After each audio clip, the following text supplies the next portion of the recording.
మయన్మార్లోని రెండో పెద్ద నగరమైన మాండలేలో ఆదివారం మధ్యాహ్నం మరోసారి భూమి కంపించింది. రిక్టర్ స్కేలుపై దీని తీవ్రత 5.1గా నమోదైంది. 7.7 తీవ్రతతో శుక్రవారం సంభవించిన తొలి భూకంపం ధాటికి విలవిల్లాడిన నగరంలోని ప్రజలు కంటి మీద కునుకు లేకుండా గడిపారు. మళ్లీ ప్రకంపనలు చోటు చేసుకున్నాయి. పెద్ద ఎత్తున భవనాలు, మౌలిక సదుపాయాలు దెబ్బతింటున్నాయి. భూ ఉపరితలానికి 10 కిలోమీటర్ల లోతులోనే భూకంప కేంద్రాలు ఉన్నాయని అమెరికా భూ వైజ్ఞానిక సర్వే సంస్థ వెల్లడించింది. మృతుల సంఖ్య 10,000 దాటే అవకాశం ఉందని అంచనా వేసింది. ఇప్పటి వరకు 1644 మందికి పైగా మృతులను గుర్తించారు. Satellites show how street after street, suburb after suburb are in ruin. Mandalay వీధుల్లో మృతదేహాలు కుళ్లిపోతుండటంతో దుర్గంధం వెలువడుతోంది. మండు టెండలో ఉత్త చేతులతో చిన్న చిన్న పారలతో శిథిలాలను తొలగిస్తూ ఎవరైనా ప్రాణాలతో ఉన్నారేమో తెలుసుకునేందుకు ప్రజలు ప్రయత్నిస్తున్నారు.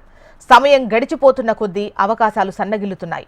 మొదట సంభవించిన భూకంపం 334 అణుబాంబులకు సమానమైన శక్తిని విడుదల చేసి వినాశనం సృష్టించిందని స్థానిక భూ విజ్ఞాన శాస్త్రవేత్త జెస్ ఫీనిక్స్ తెలిపారు. ఈ ప్రాంతంలో మరిన్ని ప్రకంపనలు వచ్చే ప్రమాదం ఉందని ఆమె హెచ్చరించారు. భూ ఫలకాలు వరుసగా ఢీకొంటుండడం వల్ల నెలల తరబడి ప్రకంపనలు వచ్చే అవకాశం ఉందని తెలిపారు. కమ్యూనికేషన్లో అంతరాయం వల్ల అక్కడి పూర్తి స్థాయి పరిస్థితులను బాహ్య ప్రపంచం గుర్తించడానికి అవకాశం లేకుండా పోయిందన్నారు.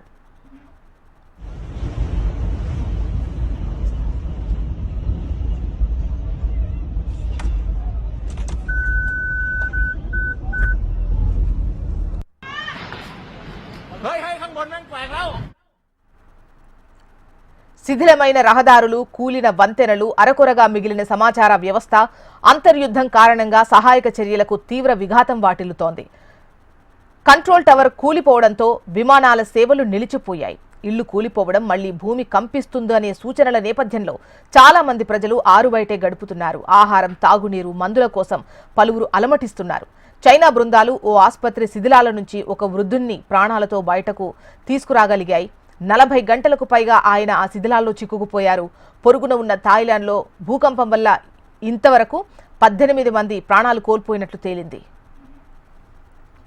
పసిఫిక్ ద్వీపదేశమైన టోంగాలో ఆదివారం తెల్లవారుజామున 7.1 తీవ్రతతో భూమి కంపించింది. దీనిపై తొలుత హవాయిలోని పసిఫిక్ సునామీ హెచ్చరికల కేంద్రం సునామీ హెచ్చరిక జారీ చేసి తర్వాత ఉపసంహరించుకుంది.